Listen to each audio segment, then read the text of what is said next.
আসসালামু আলাইকুম, ওয়েলকাম করছি আব্দুল কাদের আমার ফেসবুক পেজ এবং ইউটিউব চ্যানেল থেকে। নাজমুল হোসেন শান্ত বলেছেন খুব বেশি আশা করা ঠিক না, মানে বেশি আশা করতে না করেছেন তিনি। এখন আমাদের 3 ফরম্যাটের নতুন এই অধিনায়ক, নতুনভাবে তিনি প্রথম বিশ্বকাপটা খেলতে যাবেন। এর আগেও তিনি বিশ্বকাপে অধিনায়কত্ব করেছেন, সেটা ভারপ্রাপ্ত অধিনায়ক হিসেবে অধিনায়কত্বের দায়িত্বটা পালন করেছেন, কিন্তু এইবারই প্রথম তিনি একেবারে পূর্ণ মেয়াদে অধিনায়কত্বের দায়িত্বটা পেয়েছেন এবং সেখানটায় তিনি প্রথমবারের মতন বিশ্বকাপে বাংলাদেশ দলকে লিড করতে যাবেন। এখন তিনি যেই কথাটা বলেছেন যে বিশ্বকাপ নিয়ে বাংলাদেশিদের ভিতরে যেন খুব একটা বেশি আশা না থাকে, এইটা তিনি বলেছেন, এটা তিনি নিষেধ করেছেন।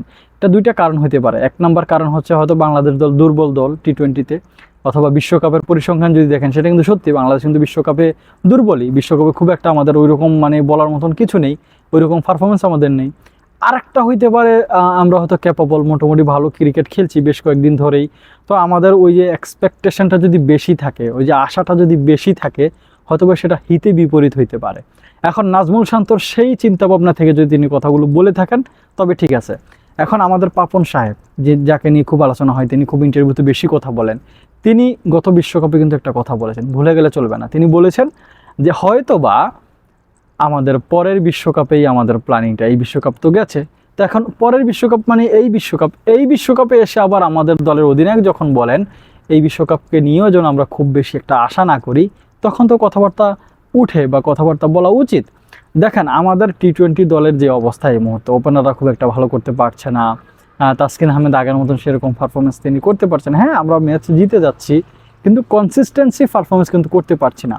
আপনি হলপ করে বলতে পারবেন না বাংলাদেশ দল বিশ্বকাপে প্রথম ম্যাচটা শ্রীলঙ্কা, দ্বিতীয় ম্যাচটা সাউথ আফ্রিকা, এই দুইটা দলের বিপক্ষে বাংলাদেশ দল জিততে পারবে, এটা আপনি বলতে পারবেন না। আর যদি এই দুইটা দলের সাথে আমরা হেরে যাই, তখন আমাদের ওই যে দ্বিতীয় রাউন্ডে যাওয়া বা টপ 8-এ যাওয়া খুব একটা কি পসিবল হবে? হ্যাঁ, কাগজে কলমে হয়তো বা একটু সুযোগ থাকতে পারে, কিন্তু বাস্তবিক অর্থেই কিন্তু আমরা দ্বিতীয় রাউন্ডে যাওয়াটা আমাদের জন্য কঠিন হয়ে যাবে বা আমরা যেতেই পারবো না।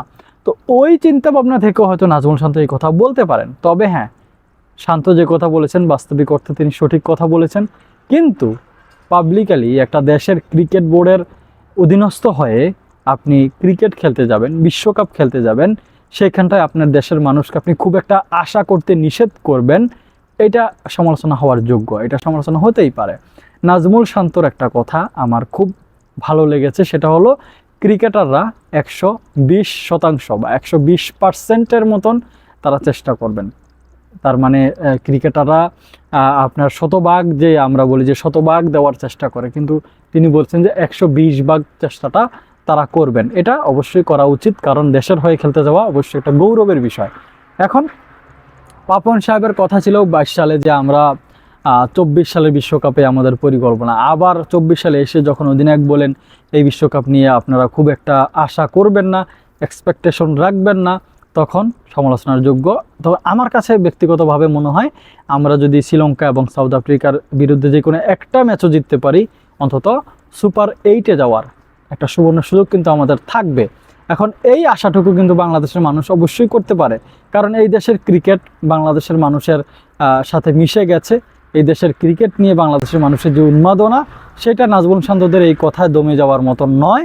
আমার কাছে মনে হয় নাজমুল শান্ত তার দিক থেকে, তার চিন্তাভাবনার দিক থেকে তিনি সঠিক বলেছেন, কিন্তু পাবলিকালি এই কথা মানুষ গ্রহণ করবে না, এটাও বাস্তবিক সত্য।